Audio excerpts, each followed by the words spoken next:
නමෝ තස්ස භගවතෝ අරහතෝ සම්මා සම්බුද්දස්ස. නවම පරිච්ඡේදය. නවවන පාඩම. බුද්ධානුස්මෘති භාවනාව.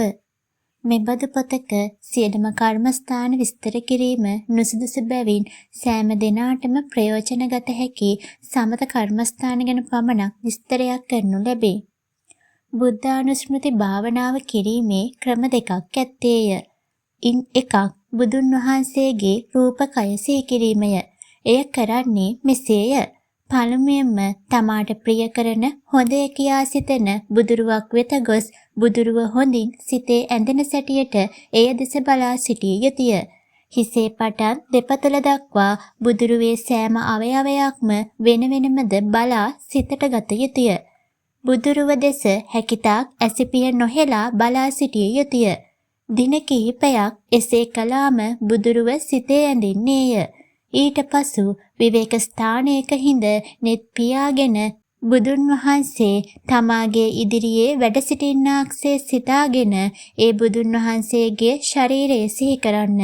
සිහි කරන කල්හි සම්පූර්ණ බුදුරුව සිහි කළ හැකි නම් සිතට වැටහෙනවා නම් එසේ සිහි කරන්න.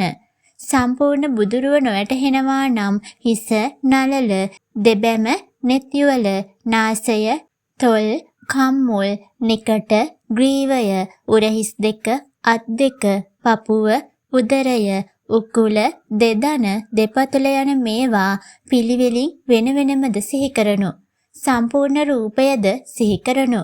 මෙසේ පුරුදු කරන කල්හි සමහරුන්ට ටික කලකදී බුදුරුව පැහැදිලි ලෙස සිහි කළ හැකි වන්නේය. තමාගේ ඉදිරියේ බුදුන් වහන්සේ වැඩ සිටින්නාක් මෙන් පෙනෙන්නට වන්නේය. ඒ බුදුරුව කෙරෙහි සිත පිහිටුවා ගැනීමෙන් එක්තරා සමාධියක් ලැබිය හැකිය. බුදුරුව අරමුණු කිරීමෙන් ඉමහත් බුද්ධාලම්බන ප්‍රීතියක් ඇති කරගත හැකිය. බුද්ධානුස්මෘති භාවනාව කිරීමේ අනිත් ක්‍රමය බුදුරජාණන් වහන්සේගේ ගුණ සිහි කිරීමය. බුදුගුණ ඊතා බොහෝය. ඒ සියල්ලම මෙනෙහි කිරීම නොකළ හැකි වැඩකි.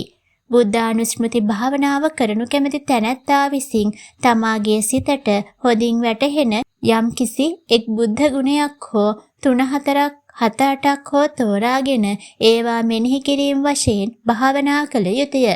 මේ භාවනාව කරනු කැමති තැනැත්තා විසින් විහාරගයකට හෝ දාගැබක් සමීපයට හෝ බෝධියක් සමීපයට හෝ අන් විවේක ස්ථානයකට හෝ එළඹ වාඩි වී ඇස් පියාගෙන ශරීරය නිශ්චලව තබාගෙන මතු දැක්වෙන පරිදි මෙනෙහි කරනු.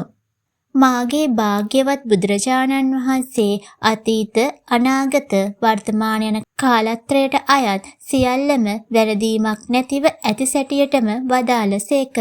උන්වහන්සේ නොදන්නා දෙයක් නැත්තේය. මාගේ භාග්‍යවත් බුදුරජාණන් වහන්සේ මේ හේතුවෙන් මේ දෙය ඇතිවන්නේය, සිදුවන්නේය කියා සියල්ලෙහිම හේතුන්ද තත්ත්ව පරිද්දෙන් දැනවදාළසේක. මාගේ භාග්‍යවත් බුදුරජාණන් වහන්සේ මහා කාරුණික වූසේක. උන්වහන්සේ සිය පුත්‍ර රහල් කුමරුන්ට මෙන්ම නොවෙනස්ව දේවදත්තාදී පරම සතුරන්ටත් කරුණාවත් වූසේක. මාගේ භාග්‍යවත් බුදුරජාණන් වහන්සේ මේ සත්ව සමූහය දුකින් මිදවීම පිණිස චතුරාසංඛ්‍ය කල්පලක්ෂයක් මුළුල්ලෙහි අපමණ දුක් ගත්සේක. මේ සත්වයන් සසර දුකින් මුදවනු පිණිස උන්වහන්සේ නොකල පරිත්‍යාගයක් නැත. උන්වහන්සේ ලෝවැසියන්ට දෙවි මිනිස් සැප හා නිවන් සැප ලැබීමේ මඟ දක්වා වදාළසේක. උන්වහන්සේ අරහත් මාර්ග ඥානයෙන් සියලු කෙලෙසුන් නසා පිරිසිදුව වෙසෙන බැවින්ද දේව බ්‍රහ්මයන්ගේ බලය පවා යට කරන මහත් වූ බුද්ධ බලයෙන් යුක්ත වන බැවින්ද ලෝකෙහි අග්‍ර වූසේක. ශීලයෙන් හා 이르දි බලයෙන්ද උන්වහන්සේට සම වූවකු ලොව නැත්තේය. උන්වහන්සේ දෙවියන් සහිත වූ ලෝවැසියන්ගෙන්ම ගරු බුහුමන් ලැබීමට වැඳුම් පිදුම් ලැබීමට සුදුසු වූසේක. මෙසේ බුදුගුණ මෙනෙහි කරනු. මෙහි දක්වන ලද්දේ පහසුවෙන් අවබෝධ කළ හැකි, තේරුම් ගත හැකි බුදුගුණ ස්වල්පයකි. තමා කැමැති හැටියකින් කවර ආකාරයකින් වුවද බුදුගුණ සිහි කිරීම බුද්ධානුස්මෘති භාවනාවය. බුදුගුණ කියා පොත්පත්වල එන තමාට නොතේරෙන දේවල් පාඩම් කරගෙන කීමෙන් බුද්ධානුස්මෘති භාවනාව සිදු නොවන බව දත යුතුය. මරණානුස්මෘති භාවනාව තමනුත් ලොව වෙසෙන අන් හැම දෙනාමත් ඒකාන්තයෙන් මරණයට පැමිණෙන බව, මොනම බලයකින්වත් මරණයෙන් නොමිදිය හැකි බව, මරණයේ නියත බව මෙනෙහි කිරීම මරණානුස්මෘති භාවනාවය. මත දැක්වෙන පරිද්දෙන් මරණානුස්මෘති භාවනාව කරනු. ඇතුන්ට මෙන් බලය තුබූ මහා යෝධයෝද, කෝටි ගණන් ධනය ලැබූ මහා සිටුවරුද, මහා පඬිවරයෝද, මහා විද්‍යාඥයෝද, මහා රජවරුද, මහානුභාව සම්පන්න දේව බ්‍රහ්මයෝද යන සෑම දෙනාම මරු පහරින් ඇදවැටුණාහ. මා වැනි දුබලයෙකුට කෙසේ මරණයෙන් මිදිය හැකිද? මමද ඒකාන්තයෙන් මරණයට පැමිණෙන්නෙමි. එයින් කවර ආකාරයකින්වත් නොමිදිය හැකිය. උපදින හැම දෙනාම මරණය අරගෙනම උපදනාහ. මරණය ඉදිරියෙහි තබාගෙනම උපදනාහ. මරණස්ථානයට ගෙන යනු ලබන ගවයන් මෙන් හැම දෙනාම මරණය කරා නොනැවතී ගමන් කරන්නාහ. දිනෙන් දින මරණයට ලංවීම මිස දුරවීමක් නැත. මේ ජීවිතය ඊතා දුබලය. ගසක ඉදී ඇති ගෙඩියක් බඳිය, පිනිබිඳක් බඳිය, දිය බුබුලක් බඳිය, පෙන පිඩක් බඳිය. මරණය නොපැමිණිය හැකි මොහොතක්, නොපැමිණිය හැකි තැනක් නැත. ඇතැම්හු මව් කුසදීම මැරෙන්නාහ. ඇතැම්හු ප්‍රසූතියේදීම මැරෙන්නාහ. ඇතැම්හු ඉපිද දින ගණනකදී මැරෙන්නාහ.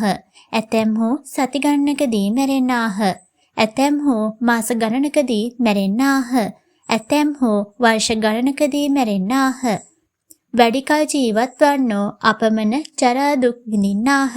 මහා සම්පත් ඇති සක්විති රජුන් හා මහානුභාව සම්පන්න දේව බ්‍රහ්මයන්ද මරණයට පැමිණෙන කල්හි මාවැනි අය මරණයට පැමිණීම පුදුමයක් නොවේ. මටද මේ මරණය අද වුවද පැමිණිය හැකිය. ජීවිතය අනියතය, මරණය නියතය.